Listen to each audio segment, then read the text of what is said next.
मैंने एक माँ से पूछा, वो वृद्ध माँ थी, वो मेरे घर पे आए। हम उनसे पूछे कि बेटी और बहू में क्या अंतर होता है, तो माँ ने जवाब दी, बहुत सरल तरीके से जवाब दिए। बेटी दुख सुख माँ के पास बैठकर दो बातें करती है। बेटी दुख सुख माँ के पास बैठकर दो बातें करती है, तो फिर बहू क्यों नहीं कर सकती? बहू बातें नहीं कर सकती है। बहू प्यार करना जानती तो ऐसा होगा ही नहीं। क्योंकि माँ को अगर हम बाहर जाते हैं, हम 2 रुपये की साड़ी, 500 की साड़ी, 1000 रुपये की साड़ी खरीद कर लाते हैं, हम अपनी माँ को देते हैं। क्यों?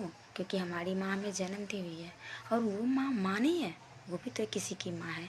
वो उनके सुहाग की निशानी हम अपने माथे पे सजाते हैं, उनके साथ हम अपनी पूरी लाइफ काटते हैं, उनके साथ हर सुख दुख में उनका साथ देते हैं, और उनसे हम बेपनाह प्यार कर सकते हैं। उनकी माँ और उनके पापा से क्यों नहीं प्यार कर सकते हैं? वो भी तो पति के माँ पापा होते हैं, उनका भी तो कुछ असरमान होता है। इसलिए माँ से और पापा से कभी ट्रीटली बिहेव मत करना, उनको हमेशा खुश रखने की कोशिश करना। खुद भूखे रह जाना, पर माँ और पापा को कभी भूखे मत सोने देना। खुद भूखे रह जाना, पर माँ और पापा को कभी भूखे मत सोने देना।